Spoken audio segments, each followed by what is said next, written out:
가장 오래된 꿀은 언제였을까? 바로 3000년 전에 피라미드에서 벌꿀이 하나 발견이 됐는데요. 이 벌꿀이 지금도 먹을 수 있는 상태라고 합니다. 천연 벌꿀은요, 유통기한이 있어 없어? 따로 없어요. 자, 그래서 시간이 한참 지났다 하더라도 이걸 먹을 수 있다라는 거죠. 안녕하세요. 5천만 랜선 아들이 되고 싶은 엄마 나야 그리고 신사고찰의 이사입니다. 자, 오늘 말씀드릴 주제 바로 꿀과 관련된 얘기입니다. 여러분들 꿀 많이 드시죠? 자, 우리가 보통 꿀을 언제 먹는지 우리 조피디한테 한번 여쭤볼까요? 조피디, 우리 꿀 언제 많이 드세요?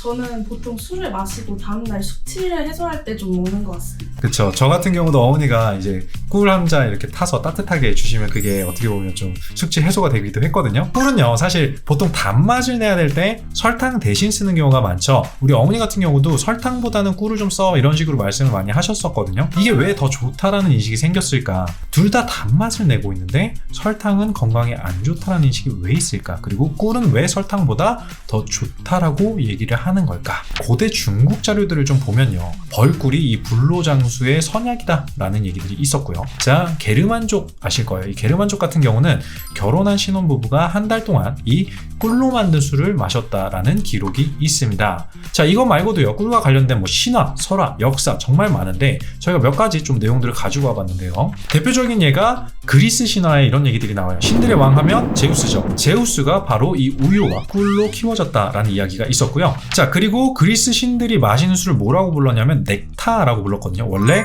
꿀로 만든 술이다라는 거예요. 그리고 위스키에도 보면 글렌모린지라는 위스키에서는 넥타라는 버전이 있습니다. 이게 꿀처럼 달달하다 그런 의미로 많이 쓰이거든요. 자, 어쨌든 이 넥타라는 술을 마시면 그리스 신화에서는 회춘을 불로 불사하는 신이 될 수 있다라고 설정을 넣을 정도로 어떻게 보면 꿀이 굉장히 귀하다라는 인식들이 있었다라는 거죠. 그리고 성경에도 보면요, 꿀이 굉장히 선하고 귀한 것이다라는 묘사가 있거든요. 자, 구약 성서에 보면 이스라엘 백성들이 이집트를 탈출할 때 신께서 가나안이라는 젖과 꿀이 흐르는 땅으로 가라라는 묘사를 하고 있죠. 그래서 사람들은요, 꿀을 어떻게 봤냐면 지혜의 상징이다, 그리고 신의 말씀이다 라고 되어 있습니다. 자, 이런 것처럼요, 고대 인류사에서부터 어떻게 보면 꿀은 굉장히 귀한 것이다 라는 인식이 있었는데요. 오늘은 우리가 꿀에 대한 이야기를 해볼 예정인데 진짜 놀라운 얘기들이 나옵니다. 자, 오늘 우리 인류의 역사와 함께한 이 꿀에 대한 역사 함께 풀어가 보도록 할게요. 지금부터 집중해서 들어주시면 좋겠습니다.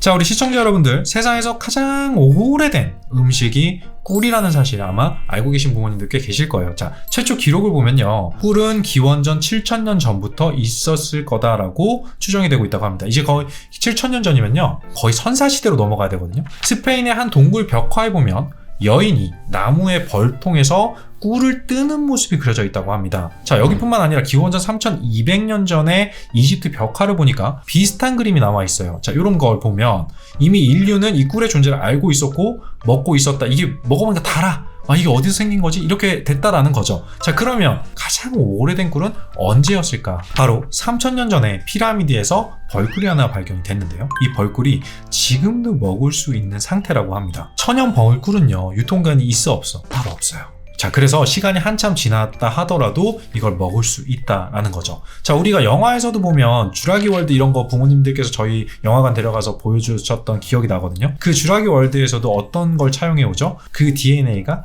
꿀 안에 있었다, 이렇게 얘기를 하잖아요.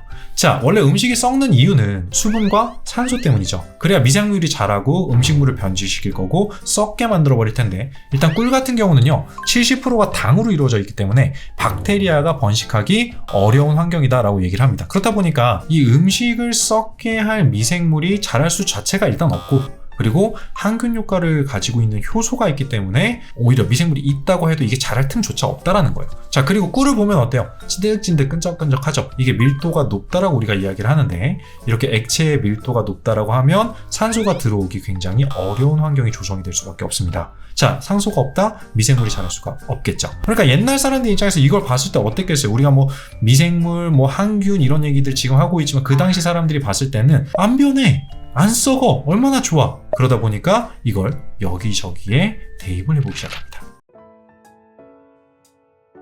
자, 일단 아무래도 인류의 역사와 거의 막 함께해온 그런 음식이다 보니까 그런 이야기들 하나하나 저희가 한번 살펴보면, 이집트 같은 경우는요, 이 꿀을 어떻게 썼냐? 자, 빵을 굽거나 조미료로 활용했다라는 이야기도 있고, 자, 여기는 이런 얘기도 있어요.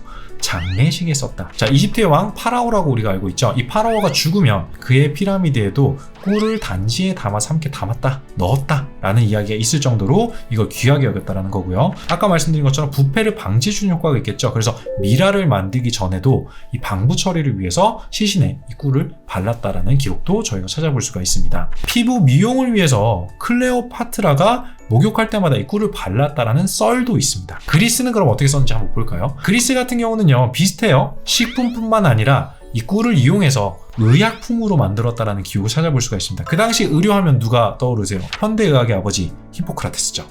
이 히포크라테스 선생님도 열이 나니까 뭘 했냐면 벌꿀을 처방했다라는 기록이 있어요. 메소포타미아 문명에서도요, 꿀이 식사 메뉴에 자주 활용되었다라는 기록이 있고요. 심지어 가까운 중국을 보니까 정력을 강화하기 위해서, 자, 아버님도 많이 드셔야 돼요, 부유계층에서 꿀을 많이 먹었다, 애용했다라는 기록들을 확인할 수가 있습니다. 자, 이거 말고도요, 정말 온 세계가 다양하게 꿀을 활용했다라는 기록들이 있어요. 자, 상처를 치료하기 위해서 이 상처 부위에다가 꿀을 바른 천을 덧대기도 해봤고요. 그리고 또 인도의 아유르베다라는 이 의학 서적을 보면 뭐라고 적혀 있냐면, 저희 보니까 꿀은 이렇게 갈증 해소, 해독, 피부 미용부터 구토, 호흡기, 설사 등을 치료할 수 있는 약간 만병통치약 같이 기록이 되어 있는 걸 확인하실 수가 있습니다. 정말 오만 대 다 갖다 쓴 거예요. 좋으니까. 전 세계가요, 이렇게 꿀을 애용하다 보니까, 자, 꿀 생산량을 늘려야 될 거 아니에요, 그쵸? 너무 조금씩 먹으니까 아깝고 아쉽고 막 그렇잖아요. 그래서 이 양봉이라는 활동이 만들어졌을 거고 발전을 했겠죠. 그리고 우리나라도 이 양봉 문화에 대한 기록들이 남아있는 걸 확인할 수가 있었습니다. 이 양봉이 언제부터 시작되었는지 정확한 시기는 알 수 없다라는 게 학계의 정설이라고 해요. 근데 기원전 600년경에 이미 아리스토텔레스가 꿀벌의 습성에 대해서 기록해 놓은 자료가 좀 있거든요. 그래서 아마 이 초기 양봉 활동도 아마 요쯤이 아닐까라고 학계에서는 어림짐작하고 있다라는 거죠. 자, 그러면 우리나라의 양봉의 기원은 어떻게 될지 저희가 한번 보니까 상당히 옛날로 거슬러 올라갑니다. 자, 우리나라 기원전 58년, 즉 삼국시대가 이때거든요. 근데 이때 처음 양봉이 도입되었다는 기록을 확인했습니다. 자, 인도에서 시작해서 중국을 거쳐서 한국으로 들어왔다라고 하죠. 불교의 어떤 전파랑 좀 비슷해요. 각종 역사 기록에 보면 양봉에 대한 기록들이 있는데, 고려시대에는 벌꿀이 불교계 사찰 운영을 위한 주요 수입원이었다고 합니다. 재밌는 게 이게 약간 어떻게 보면 소상공인을 보호해주는 것처럼 이 시기에는 일반 민가에서는 벌꿀을 못 쓰게 했어요. 법으로 금지했다라는 기록도 있고요. 대한제국 시기로 좀 올라가 보면 1900년대 초부터는 서양 꿀벌과 기술이 도입이 되면서 최초의 양봉 전문서가 생겨요. 뭐냐면 실험양봉이라는 책이 출판이 됩니다. 자, 그리고 최초의 양봉 관련 기구를 공급해주는 회사가 설립이 되면서 아예 이 양봉업이 산업으로 커지게 되는 그런 계기가 되었다라는 내용들도 있습니다. 이렇게 해외 사례도 보면 꿀을 약처럼 썼다라는 기록들이 굉장히 많죠. 만병통치약처럼. 자, 국내도 별반 차이가 없습니다. 우리나라 사람들 당연히 이걸 약처럼 썼어요. 동의보에 보면 꿀에 대한 극찬들이 막 올라옵니다. 어땠겠어요? 다들 약처럼 썼겠죠. 근현대로 접어들면요, 사람들이 본격적으로 꿀을 약재로 썼다라는 기록들이 올라옵니다. 한의학에서 이 꿀을 거의 만병통치약처럼 쓰고 있는 내용들을 저희가 볼 수 있거든요. 자, 북한에서는요, 꿀을 화상이나 동상 치료에도 썼다고 하는 이 복밀요법이라는 게 있어요. 아마 저희 자료 올라갈 텐데, 복밀요법이라고 해서 아까 미라처럼 꿀을 아예 몸에 바르는 치료법이 있었다라고 합니다. 자, 근데 이게 그냥 뭐 아무데나 발랐냐, 그건 아니고요. 정확하게 발라야 되는 어떤 그런 부위들이 있었는데, 어디에 발라야 되는지 보니까 폐장혈이 어디냐면 보니까 양 어깨뼈 부분에 척추 세 번째 뼈 양옆 4cm 되는 지점이래요. 보통 감기나 천식이 있는 사람이 그 부위를 누르면 진짜 통증을 느낀다라고 합니다. 잠자리에 들기 전에 이 윗도리를 벗고 이 폐장혈 부분을 중심으로 등에다가 꿀을 발라주고요. 꿀을 바른 다음에는 그 위에 비닐이나 청 같은 걸로 감싼 상태에서 잠을 잔다고 해요. 자, 아침에 일어나면 간단하게 샤워로 씻어냈다고 합니다. 자, 그 외에도 폐결핵 치료를 위해서 꿀과 돼지기름, 젖기름, 소의 젖가루를 알로에즙과 이게 섞어가지고 먹이는 그런 레시피? 그런 것도 하여튼 있었다고 해요. 굉장히 괴상 혹은 괴랄한 그런 방법이긴 한데 다양해요. 그 외에도 뭐 꿀술이라고 하죠. 이걸 먹으면 신경쇠약이 개선이 되고 수면기능, 잠을 잘 잔다는 거지. 그다음 성기능, 정력과 관련된 거, 만성기관지염, 고혈압, 뭐 심장병 이런 것들이 좋아진다라고 기록이 되어 있다라는 거죠. 이런 식의 꿀을 활용한 민간 요법들이 정말 찾아보면 다양하게 나옵니다. 자, 근데 이게 마냥 좋은 곳에만 쓰였느냐? 또 안타깝게도 또 그렇지 않은 이야기들도 꽤나 있어요. 만병통치약처럼 썼냐? 또 아닐 수도 있다는 거 잘 볼까요? 이 꿀이 우리의 인류에게는 어떻게 보면 정말 달콤한 즐거움을 우리에게 선사해 줬다면 동시에 어떤 분들에게는 죽음을 가져다 주기도 했다라는 사실 알고 계실까요? 징그럽거나 뭐 잔인한 거 좀 싫어하시다? 그럼 옆으로 좀 넘어가 볼까요? 자, 근데 꿀 때문에 만들어진 아주 잔혹한 형벌이 있다고 합니다. 자, 보니까 스카피즘이라는 형벌이 있는데 들어보신 분 계실까요? 고대에는 각 나라마다요 사형제도가 당연히 있었을 거예요. 이 형벌은요, 이 스카피즘은 뭐냐면 고대 페르시아에서 사용한 방식을 스카피즘이라고 하는데 극악무도한 얘는 때려 죽어도 안 돼. 얘는 진짜로 얘는 안 되겠어 하는 그런 죄인을 사형시킬 때 활용했다고 하는데 제가 지금 자료를 보고 있는데 묘사하기도 좀 쉽지는 않아요. 자, 어떻게 하냐면 일단 죄인은 옷을 다 벗겨. 그리고 길고 좁은 보트 또는 속이 비어있는 나무 상자에 일단 넣어. 그래서 못 빠져나오게. 일단 그것만으로도 고통스러울 것 같은데 머리랑 팔, 다리는 나오게 해줘. 그 다음에 죄수에게 우유와 꿀을 강제로 먹였대요. 그럼 어떻게 됐어? 죄수가 설사를 하기 시작하겠죠. 그것도 모자라서 몸에다가 아예 꿀을 발라버려요. 자, 그러면 몸에 단내가 나는 꿀과 악취가 나는 배설물들이 섞여 있겠죠. 그 상태로 늪지대 같은데 혹은 물의 흐름이 없는 그런 호수 같은 데다가 띄어놔요. 자, 그럼 어떻게 될까요? 냄새 나지, 감염 생기지, 썩으면서 벌레가 막 장난 아닐 거 아니에요. 온몸에 올라가고 막 죄인을 괴롭히는 거예요. 그럼 거기서 피부를 파먹거나 뭐 눈알 쪽으로 들어가고 뭐 이럴 거 아니에요. 손으로 닦아낼 수도 없으니까 알을 까고 뭐 피부 깎아먹고 했겠죠. 그냥 살아있는 상태로 그대로 놔둔 거죠. 어떻게 보면은 굉장히 느리게 죽이는 사용 방식이잖아요. 살아있는 상태에서 고통이란 고통을 다 느꼈을 거고, 그리고 굉장히 치욕스럽게 서서히 그 공포가 어땠을까요? 그렇게 죽는다라고 합니다. 진짜 어떻게 보면 이런 형벌들을 만들어내는 게 인간이 제일 무섭고 어떻게 보면 제일 잔인하지 않나라는 생각이 듭니다. 자, 또 저희가 사건들을 찾아보다 보니까요, 흑역사가 이것뿐만이 아니거든요.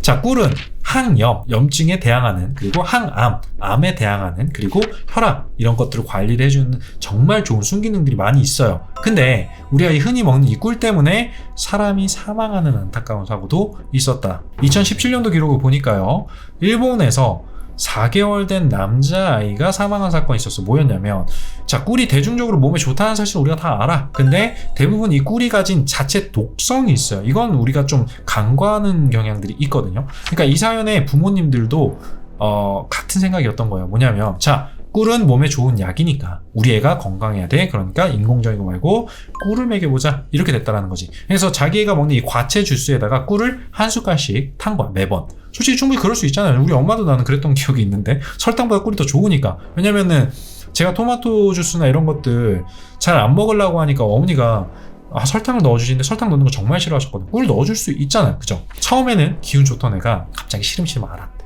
아픈 거야.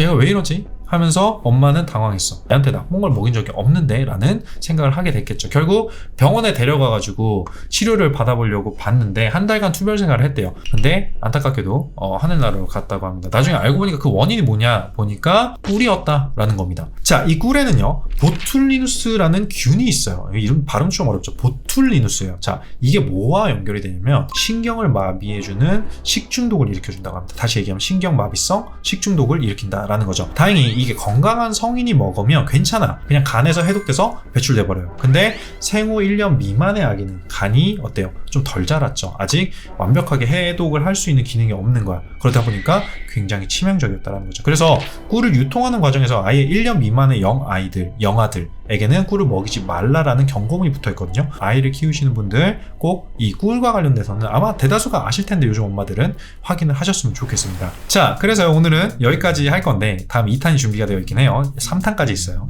전 인류에게 이 행복과 불행을 안겨다준 이 꿀의 역사에 대한 얘기들을 짧고 그리고 굵게 한번 재밌게 말씀을 드려봤습니다. 인간 어떻게 보면 제가 늘 놀라운 게 이런 거거든요. 어떻게 보거를 먹어보고 누군가 죽었을 텐데 이게 보거를 먹으면 왜 죽지? 라고 하면서 누군가는 그 독성을 갖고 있는 그걸 발견해내고 이렇게 하면 맛있게 먹을 수 있어. 이런 것들을 개발하는 게 어떻게 보면 인간이잖아요. 어떻게 보면은 참신하면서도 지혜로우면서도 어때 잔혹하다 뭐 이런 생각들이 드는 오늘의 시간이었다라는 생각이 듭니다. 저희는 다음 편 2편에서 올 건데 이 지혜의 산물이라고 볼 수 있는 꿀, 자 100배로 잘 먹을 수 있는 방법에 대한 내용들을 한번 들고 와보도록 하겠습니다. 자 오늘 영상 우리 어머니 아버지들께 도움이 되셨다면 구독과 댓글, 좋아요, 알림 설정까지 꼭 좀 부탁드리고요. 다음에 다시 한번 인사드리도록 하겠습니다. 건강하시고요. 다음에 뵐게요. 감사합니다.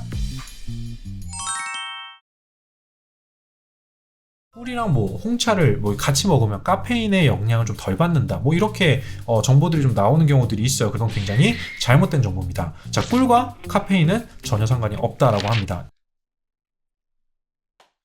안녕하세요. 5천만 랜선 아들이 되고 싶은 신사고찰 그리고 엄마나 이사입니다. 자, 오늘은요 지난 시간에 다뤘던 꿀의 역사에 대한 꿀의 이야기에 대한 것들에 이어서 자 오늘은요 이 꿀의 효능을 100% 끌어올리는 방법 그리고 이 꿀을 잘 먹을 수 있는 방법이겠죠. 어떻게 효과적으로 먹을 수 있는지에 대한 얘기들 그리고 꿀과 같이 먹으면 좋은 조합들 그리고 나쁜 조합 이런 것들 오늘 한꺼번에 다 알려드릴 예정입니다. 자, 자료를 보면서 같이 좀 말씀을 드릴 건데 만약에 시청하시는 분들 부모님 중에 꿀로 할 수 있는 레시피를 난 이런 레시피도 있어 라고 하시는 분들 계시면 댓글 남겨주시면 되게 많은 도움이 될 것 같아요. 자 그러면 바로 한번 들어가 볼까요? 꿀 효능 100% 끌어올리는 방법입니다. 자, 이 꿀을 어떻게 먹으면 좋을까라고 저희가 막 이것저것 찾아봤는데 일단 그러려면 꿀이 가진 중요한 기능부터 우리가 좀 살펴봐야 되겠죠. 우리 이전 영상에서 보면 항균, 자 그리고 함영, 그리고 항암, 항노화 뭐 이런 기능들을 얘기를 했었어요. 자, 이 네 가지가 어떻게 보면 꿀이 가지고 있는 가장 중요한 기능이지 않을까라고 생각이 드는데 이 기능을 어떻게 해줘야 이걸 활성화시킬 수 있느냐라는 거지. 자, 일단 항염 기능을 키우는 꿀팁부터 한번 가볼까요? 우리가 흔하게 꿀물, 꿀차 이런 거 많이 먹거든요. 꿀물을 어떻게 먹으면 좋을까? 항염 기능을 올리려면 몇 가지를 지키셔야 됩니다. 자, 먼저 꿀을 물에 타서 드실 때는요 45도 이하로 유지를 해줘야 된다는 거예요. 꿀은 내부에 여러 가지 효소들을 가지고 있거든요. 근데 이 효소의 특징이 뭐냐면 고온에서 파괴되기 쉽다라는 거예요. 자, 그래서 결국엔 우리가 뜨거운 물에 꿀을 타면 당분만 남고 대부분의 영양소가 파괴되기 때문에 큰 효과를 보기가 어렵다라는 거. 꿀을 데우는 최대 온도는 꼭 몇 도? 꼭 45도 이하여야 된다라는 걸 기억해 주셨으면 좋겠습니다. 자, 그리고요 레몬이랑 생강을 꿀차에 같이 타세요. 자, 생강은 염증을 가라앉혀 주고요 레몬은 항산화 기능이 있죠. 두 가지가 꿀과 결합이 된다라면 그냥 꿀차보다는 아주 훨씬 더 유익해진다라는 거. 조피디님 혹시 우리나라 사람들이 가장 즐겨 먹는 향신료가 뭘까요? 우리나라 향신료 안 쓰지 않아요?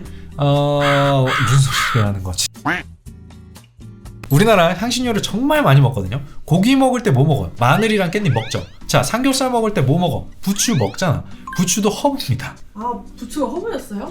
큰일 났네요. 자, 우리나라 사람들이 가장 좋아하는 향신료 1등은 마늘이에요. 우리나라 사람들처럼 마늘을 많이 먹는 나라는 없는 것 같아. 자, 냄새 때문에 우리가 물론 조심해야 되긴 하지만 생마늘을 좋아하시는 분들 정말 많거든요. 이 마늘을 드실 때 꿀에 찍어 드시면 항암과 면역에 좋다는 얘기가 있습니다. 자, 왜냐 이 마늘을 보니까 알리신이라는 성분인데 이게 바로 항암 성분이거든요. 자, 이게 꿀이랑 만나면요 체내 흡수율이 무려 20배가 높아져서 훨씬 좋다고 합니다. 자, 하루 5알 정도 먹으면 좋다고 하고요. 그 이상 먹으면 위장에 좀 부담이 생길 수 있다고 하니까 이걸 참고해 주시면 좋을 것 같아요. 이 외에도요 보시는 분들께서 이 꿀과 관련된 정보들이 있다라고 하시면 댓글 남겨주시면 다른 분들께도 굉장히 도움이 되지 않을까라는 생각이 듭니다.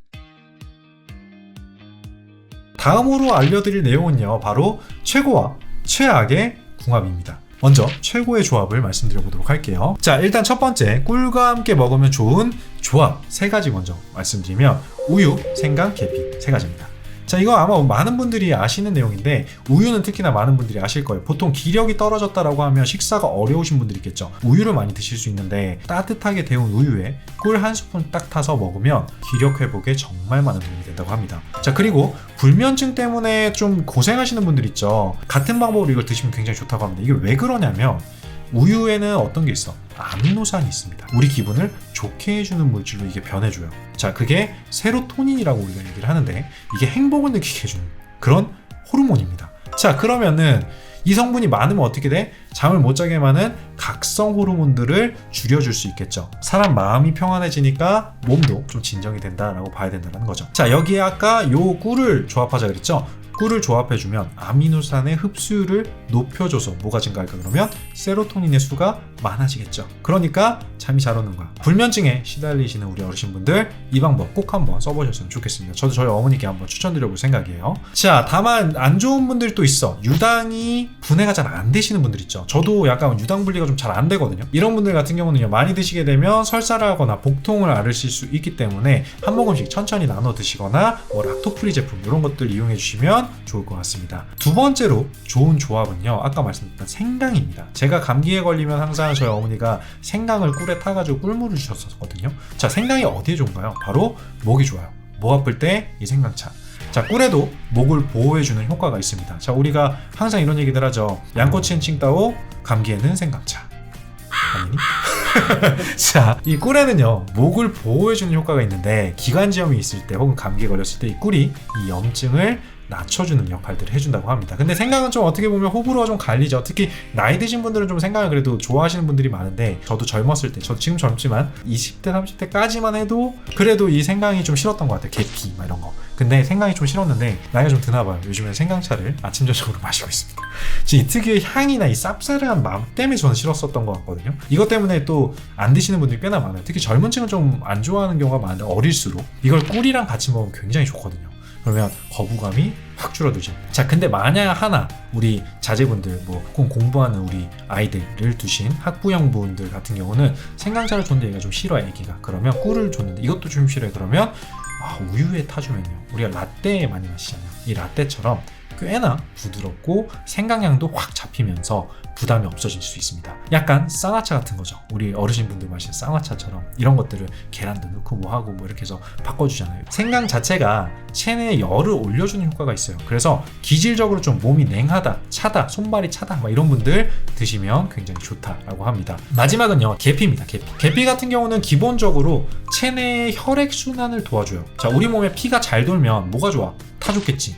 겨울마다 손발을 괴롭혀주는 수족냉증, 그리고 생리통 많으신 분들, 관절통 앓고 계시는 분들, 이런 것들을 최대한 완화해주는 효과가 있다고 합니다. 여기에 꿀을 같이 넣어주면 계피와 꿀의 항염작용이 같이 강화되면서 관절염을 예방해줄 수 있는 효과도 있고 완화를 해줄 수 있는 효과도 있다고 하니까 계피랑 꼭 꿀 같이 한번 섞어서 드셔보시는 걸 추천해드리도록 하겠습니다. 자, 계피는 정말 효과가 많은 아이인데 이 계피 자체가 혈당도 낮춰줘요. 그래서 우리가 당 관리가 필요하신 분들 있죠. 그런 분들 같은 경우는 꿀이랑 좀 같이 드시면 조금 더 안심하고 당을 좀 관리할 수 있지 않을까 싶습니다. 당이 좀 걱정되시고 꿀은 좀 많이 줄이시고 조금만 넣어주시고 계피를 좀 많이 넣어주시면 훨씬 더 좋겠죠. 꿀의 당분은요, 설탕과 당분이 좀 달라요. 굉장히 재밌는 거, 인슐린 수치를 안정적으로 유지해줄 수 있다고 합니다. 그래서 이 꿀 관련된 부분들도 알고 드시면 좋다. 꼭 내가 당뇨가 있다고 해서 모든 당과 관련된 걸 멀리하지 않아도 괜찮을 수 있다. 꿀도 드셔도 괜찮은 음식이다라는 걸 기억해 주셨으면 좋겠습니다.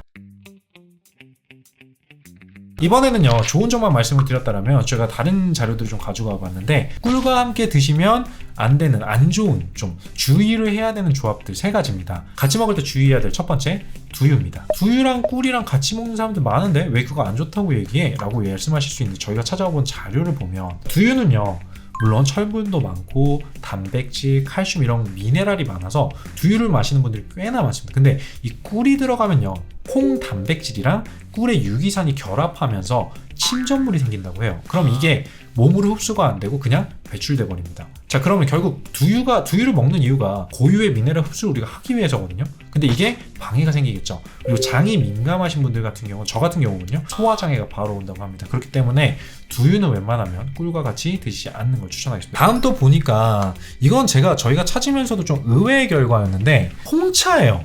이게 찾아보니까 그러니까 우리 다도 문화를 가진 나라에서 홍차랑 꿀을 같이 섭취하는 경우들이 굉장히 많다라고 하거든요. 근데 이게 어디서 기원된 정보인지 모르겠는데 저희가 찾아보니까 꿀이랑 뭐 홍차를 뭐 같이 먹으면 카페인의 영향을 좀 덜 받는다, 뭐 이렇게 정보들이 좀 나오는 경우들이 있어요. 그리고 이렇게 실제로 생각하시는 분들도 꽤나 많더라고요. 근데 저희가 알아본 바에 따르면 이건 굉장히 잘못된 정보입니다. 자, 꿀과 카페인은 전혀 상관이 없다라고 합니다. 오히려 당이랑 카페인이 만나? 그러면 각성 효과가 빵 터지게 됩니다. 물론 이 영상을 보시는 학부형분들이 아이들한테 야, 홍차에다 꿀 타가지고 얘들 각성 효과를 빵 주자, 이렇게 생각하시면 안 돼요. 당이랑 카페인이 만나면 각성 효과가 굉장히 심각해진다. 어지간하면 이 둘은 좀 따로 드시는 게 좋다라는 연구 결과가 있습니다. 꿀은 당류잖아. 몸에 좋다고 하더라도 일단 당이 있기 때문에 아무리 우리가 설탕보다는 꿀이 낫습니다, 꿀은 좀 알아보시고 드시는 게 좋아요라고 지금 영상에서도 말씀드렸지만, 어쨌든 일단 당류가 있고 내가 혈당 관리가 필요하신 분들은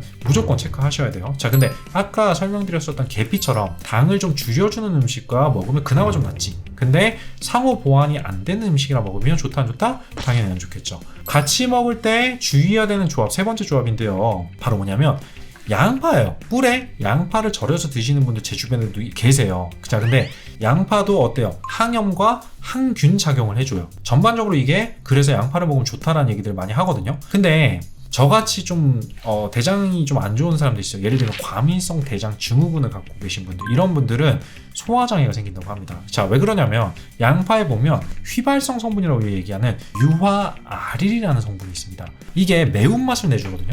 근데 이게 양파를 왜 자르면 우리가 눈물 나잖아요.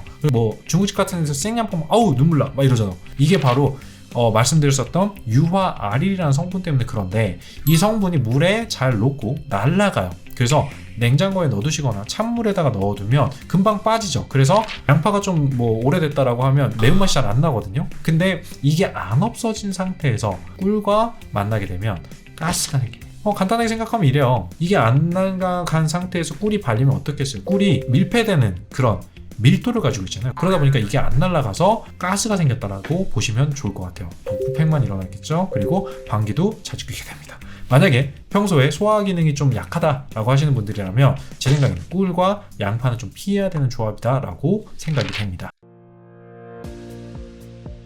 자, 마지막이에요. 꿀의 효과를 100% 그러면 끌어내려면 어떻게 해야 되냐? 보관 방법이 꽤나 중요한데, 나무로 된 숟가락, 나무로 된 수저를 사용해라, 이런 것들은 당연히 알고 계시죠? 금속이 꿀에 닿으면 산화가 일어납니다. 그래서 꿀의 색과 맛에 영향을 줄 수밖에 없다라는 거지. 자, 그리고 꽃가루 알레르기가 있으신 분들 간혹 계세요. 이런 분들 같은 경우는 꼭 조심하셔야 됩니다. 자, 꿀! 꽃가루 알레르기를 일으킬 수밖에 없는 구성이겠죠. 잘 생각해봐요. 벌들이 날라가지고 꽃에 있는 꿀들 따오잖아. 예를 들면 뭐 아카시아도 아카시아 꽃에서 따온 꿀이고요. 그죠? 밤꽃 이런 것도 마찬가지고 다 그래요. 그래서 이 꿀에도 어쩔 수 없이 꽃가루가 섞여 있을 수밖에 없고, 그렇기 때문에 꽃가루 알레르기가 있다, 꿀은 꼭 피하시는 게 좋겠다라는 거 기억을 해주셨으면 좋겠습니다. 자, 여기까지가 오늘 드릴 말씀인데요. 오늘은 이 꿀과 같이 먹으면 좋은 거, 그리고 꿀과 같이 먹으면 안 좋은 거 또 말씀을 드렸고, 섭취하실 때 어떻게 주의해야 된다라는 것들을 말씀드렸습니다. 자, 겨울이고 또 많이 춥죠. 독감도 어마어마하게 좀 기승을 부리고 있는데, 다들 따뜻한 꿀차나 꿀라떼 같은 거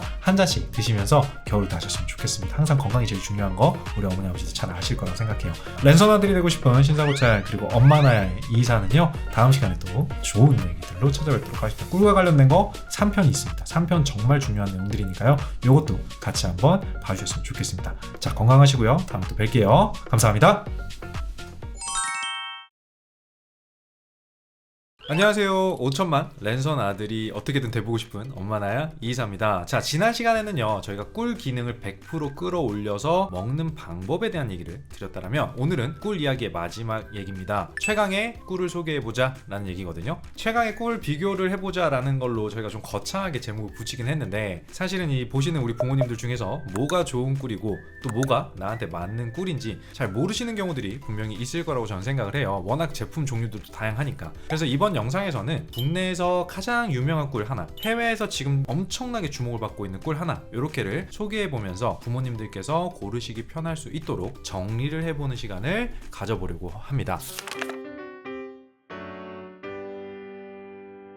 저희가 최강의 꿀 비교다라는 제목을 지었었잖아요. 근데 정말 이걸 저희가 준비를 하면서 고르기가 정말 너무 힘들었어요. 정말 많은 종류들이 있거든요. 그 중에서 좋은 걸 또 고르셔야 되니까, 자, 그래서 오늘 저희가 보여드릴 꿀이 뭐냐, 바로 국산 밤꿀 그리고 그리스 감로꿀을 보여드리려고 합니다. 일단 저희가 이 밤꿀을 고른 데에 대해서 좀 의아해하시는 분들이 분명히 계실 것 같아요. 보통 국산 꿀의 대표 주자라고 하면 아카시아 꿀이거든요. 국내 생산량의 거의 한 70에서 80% 정도가 아카시아 꿀이에요. 근데 밤꿀은요, 이 약용성에 있어서 압도적인 효과를 자랑합니다. 그래서 저희가 가지고 와봤거든요. 자, 밤은요, 일단 기본적으로 비타민이 굉장히 풍부한 식품으로 유명합니다. 자, 위장 기능을 강화해주고 성인병이라든지 각종 질병 이런 예방을 해주는 효과가 굉장히 뛰어나다라고 동의보감에 쓰여 있을 정도예요. 이게 그러면 어디에 효능이 좋냐라고 저희가 찾아보니까 일단 다른 꿀에 비해서 면역과 항바이러스 기능이 탁월하다라는 얘기가 있어요. 자, 그래서 굉장히 놀라운 실험 결과를 저희가 한번 찾아봤는데, 이건 이따가 제가 밤꿀을 설명할 때 좀 다시 한번 말씀을 드리는 걸로 해보고요. 그럼 왜 해외 좋은 꿀 중에 저희가 그리스 감로꿀을 선택을 했느냐? 이 친구는요, 혈당 관리가 굉장히 탁월한 효과가 있다라는 게 저희가 선정을 했었던 이유입니다.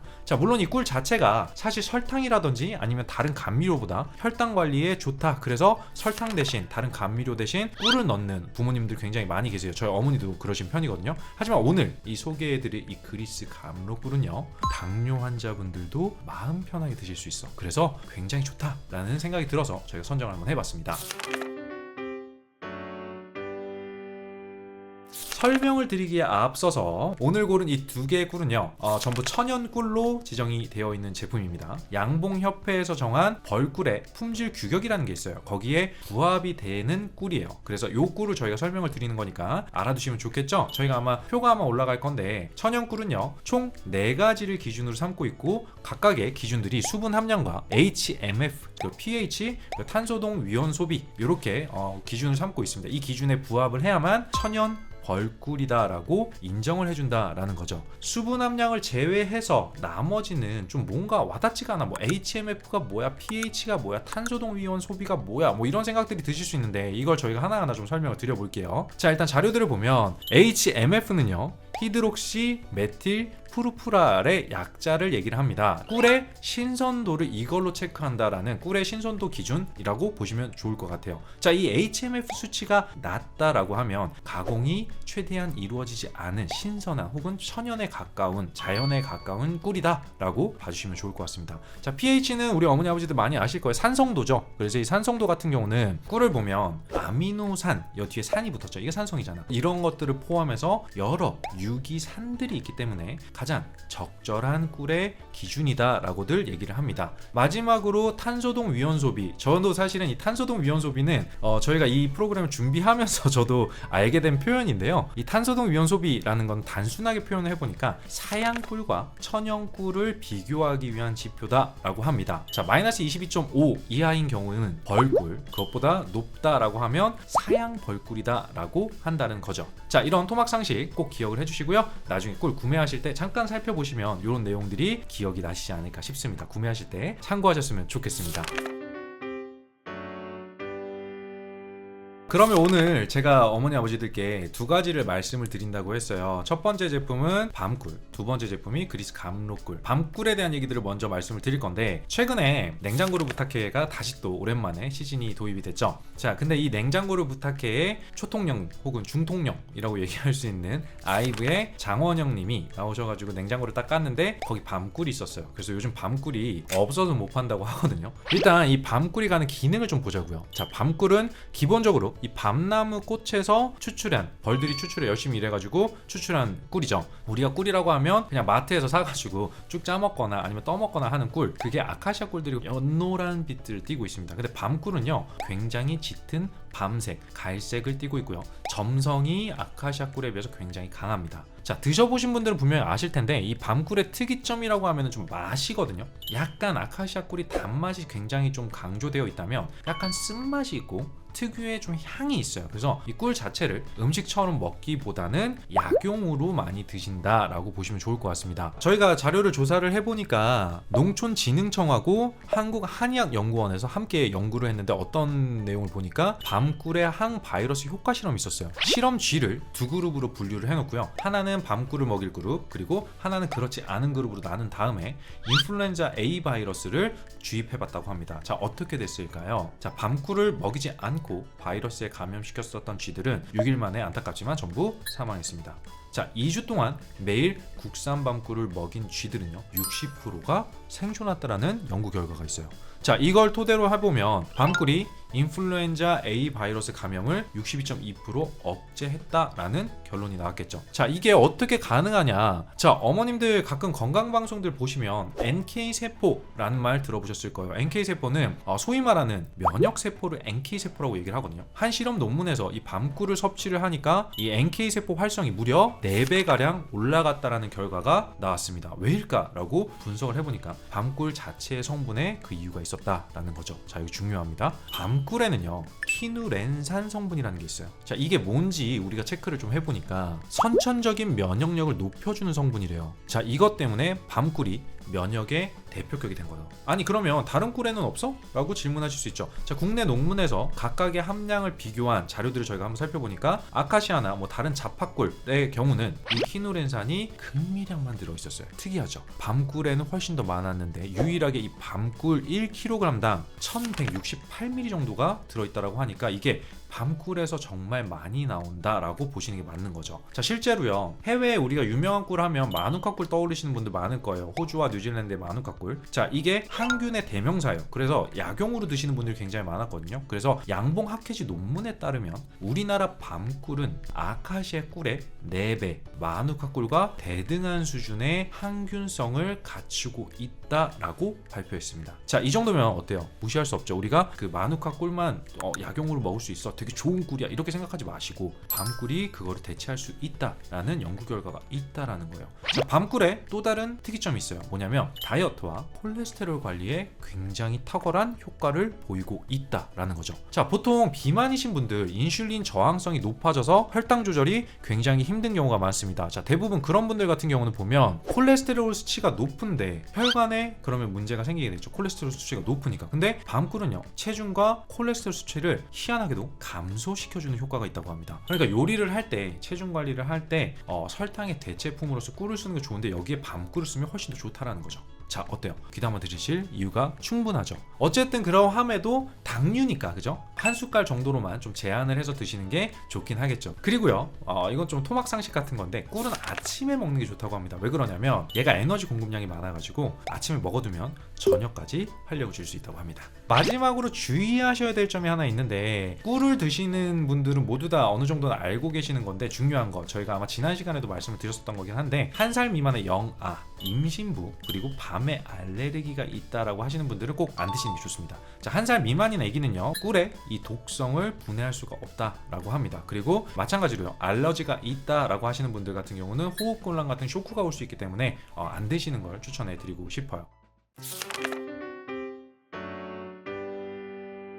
국내산 최강꿀 밤꿀이라고 저희가 소개를 해드렸는데 해외로 눈을 한번 돌려볼까요? 해외 최강꿀은 그리스 감로꿀입니다. 일단 그리스 감로꿀이 뭐냐? 요건 좀 희한하게 꽃에서 추출한 게 아니고요 나무 수액에서 채취한 거예요. 자, 그리스에는 자생하고 있는 전나무가 있는데 이 전나무 수액이 밀원, 그러니까 꿀의 원천이 된다는 거죠. 벌이 꽃에서 가져온 게 아니라 나무 수액을 가져와서 꿀로 만든 게 그리스 감로꿀입니다. 자, 이 그리스 감로꿀을 좀 말씀을 드려보면 자료를 보니까 그리스에서도 굉장히 귀한 꿀이다 라는 자료들이 있어요. 왜냐면 자, 여기 그리스 전나무가 멸종 위기종이라고 해요. 근데 이 멸종 위기종에서 채취되는 꿀이다 보니까 생산량이 극도로 적고 한정적이겠죠. 자, 게다가 일반적인 인가, 그러니까 사람이 사는 곳 근처에 있는 나무가 아니라 토질과 서식 환경이 딱 정해져 있기 때문에 구하기가 정말 까다롭다고 합니다. 토양 산성도가 5에서 8 정도, 해발 800에서 1700m 정도의 아주 깊은 깊은 산속에서 자란다고 합니다. 이 전나무 그만큼 귀하다는 거지. 멸종 위기종이라잖아요. 일반인이 구할 수가 있을까 없을까? 거의 불가능하다고 봐야 돼요. 얘가 특이한 게 가뭄이나 병충해에 굉장히 강하다고 해요. 그래서 이 수액에도 영양소가 굉장히 다양하다고 하는데 어떻게 보면 좀 비싼 꿀이는 이유가 있겠죠. 여기도 저희가 양봉협회 품질 규정을 보니까 부합을 해요. 그 규정에 맞는 부합하는 천연 꿀이다 보니까 기능들이 여러 가지가 나오는데 우리가 앞에 말씀드린 국내산 천연 밤꿀과 어떤 차이가 있는지를 한번 살펴보도록 하겠습니다. 자, 일단 이 감로꿀에 저희가 주목한 거는 바로 항산화와 항암입니다. 논문을 보면 그리스 감로꿀의 성분이 이 상처 회복을 유도해주고 항암, 염증 완화에 탁월한 효과를 보였다라고 되어 있습니다. 항산화를 먼저 이야기를 좀 드려볼게요. 자료를 보면 페룰산, 폴리페놀, 플라보노이드부터 각종 아미노산, 비타민, 미네랄, 다당류들이 이렇게 포함되어 있는 걸 저희가 볼 수 있는데 이게 모두가 다 항산화와 연관성이 있는 성분들이었습니다. 자, 이 중에 저희가 페룰산을 보니까 이 페룰산은 우리 몸의 활성산소를 중화시켜주는 작용을 해주는 성분이다라고 기재가 되어 있거든요. 활성산소가 몸에 쌓이게 되면 우리가 흔히 얘기하는 노화작용이 생기게 됩니다. 자, 노화가 뭐예요? 세포가 죽어가는 거잖아. 몸의 일반 세포가 죽으면서 우리 주름도 생기고 기미, 잡티 같은 피부 변화를 유도하게 되고 나중에는 어떻게 보면 노화가 되니까 암까지 유발할 수 있다라는 게 이 노화잖아. 자, 근데 이 페룰산이라는 녀석이 그걸 막아주는 역할을 해준다. 자, 이렇게 생각을 해보시면 좀 편할 것 같은데요. 자, 항암을 말씀을 드렸어요. 꿀 먹는데 어떻게 암이 예방이 되냐? 이이사 너 미쳤어? 이렇게 얘기하실 수 있죠. 여기서 중요한 성분이요, 플라보노이드라는 성분이에요. 이 안에 아피제닌이라는 성분이 포함이 되어 있는데 이게 항산화와 피부 염증을 완화시켜주고 항암에 도움이 되는 성분이다라는 논문이 있습니다. 저도요, 솔직히 이게 좀 진짜 신기하긴 했어요. 꿀 하나가 항암에 도움이 된다? 이거를 제가 어떻게 방송을 할 수 있지? 라는 생각이 들어서 저희 작가님하고 PD님하고 논문이나 이런 자료들을 좀 더 찾아봤거든요. 왜냐면 항암 치료를 하고 계시는 분들한테 이상한 소리가 될 수 있어서 저희가 논문을 정말 많이 깊이 있게 찾아봤습니다. 찾아보니까 아피제닌이 세포 증식을 조절하는 성분이라고 합니다. 자, 이게 활성산소 때문에 손상된 세포가 추가적으로 성장하거나 분열되지 못하게 저지해주면서 암을 막아주는 원리라고 되어 있습니다. 자, 논문을 보니까 한번 살펴볼까요? 선택적으로 암세포의 독성을 갖고 있다. 세포 주기 정지와 세포 자멸을 유도한다라는 내용이 기록이 되어 있습니다. 자, 원래 이 암이라는 게 세포의 과다 증식으로 인해서 발생한, 어떻게 보면 인간 몸에 발생한 버그 같은 거잖아요. 세포가 원래 주기에 맞게 생성되고 또 소멸해야 되는데 무슨 문제가 생김으로 인해서 세포가 소멸이 되지 않고 계속해서 증식해버리는 게 암이라는 거죠. 그거를 그리스 감로꿀에 들어있는 이 아피제닌이 어느 정도 막아줄 수 있다. 요렇게 이해하시면 편할 것 같아요. 마지막으로 좋은 점은 HMF 수치가 0이에요. 이게 무슨 얘기냐면 과당이 없어. 그러니까 가열되지 않은 순수한 천연꿀입니다. 밤꿀만큼 이 감로꿀도요, 당뇨 환자분들께는 더할 나위 없이 좋다라는 거죠. 자, 물론 이것도 좀 주의하셔야 되는 점이 있거든요. 자, 뭐냐면 꿀은 항상 많이 먹는다고 해서 능사가 아니다라는 얘기들을 하거든요. 하루에 꼭 한 스푼 혹은 두 스푼 정도만 드시는 게 적정량이고요. 뜨거운 물에 타서 드시기보다는 저희가 앞에서도 말씀드린 것처럼 살짝 따뜻한 미지긋 그런 정도의 물에 타서 드시는 걸 추천해드리고 싶습니다. 그리고 감로꿀도 종류가 다양하니까요. 꼭 수분 함량이 낮고 인공 첨가물이 없는지 확인해 보시면 굉장히 도움이 될 것 같습니다. 제가 아까 올려드린 양봉협회 품질 규격 요거 있었죠. 요걸 참고하셔가지고 꿀을 고르실 때 순수 천연꿀로 고르시면 건강에 굉장히 많은 도움이 되지 않을까라는 생각이 들어요. 그러면 마지막으로요, 우리나라 밤꿀과 그리스 감로꿀의 성분과 기능에 대해서 한눈에 보시기 편할 수 있도록 저희가 한번 정리해 드리도록 하겠습니다. 자, 결론적으로는 밤꿀이나 그리스 감로꿀 모두 신체 기능 개선에 도움이 되긴 하지만 굳이 대상을 저희가 분류해보면 밤꿀은요, 면역력이 약하신 분들께 추천해드리고 싶고요. 그리스 감로꿀 같은 경우는 피부 질환을 갖고 계신 분이나 노화로 인한 고민을 안고 계신 중년분들께 조금 더 적합하지 않나 라는 생각이 듭니다. 영상을 보고 계시는 우리 부모님들이나 뭐 감기나 이런 거 잘 걸려, 면역력이 좀 많이 떨어져 있어, 그러면 밤꿀을 좀 주시면 좋을 것 같고, 내 아이가 이제 좀 장성해서 중년에 돌입했다 라고 하시는 분들께는 아이고 야 감로꿀 한번 먹어봐라 야, 그러면서 한번 이렇게 감로꿀을 추천해 주시면 어떨까 라는 생각이 듭니다. 국내의 밤꿀 그리고 그리스의 감로꿀 최강꿀을 저희 나름대로 선정을 해서 비교를 한번 진행을 해봤습니다. 솔직히 이 꿀이 몸에 좋다라는 이야기는 좀 많이 들었어도요, 어떤 꿀이 나한테 맞는지 잘 몰라요. 근데 오늘 이 저희가 정리해드렸었던 이 내용들이 좀 도움이 되셨으면 하는 마음에 두 가지를 비교해서 정리해봤습니다. 오늘 방송 여기까지고요. 저 랜선아드 이이사는요, 다음에 더 유익한 내용으로 찾아뵙도록 하겠습니다. 항상 건강하시고요. 다음에 또 뵐게요. 고맙습니다.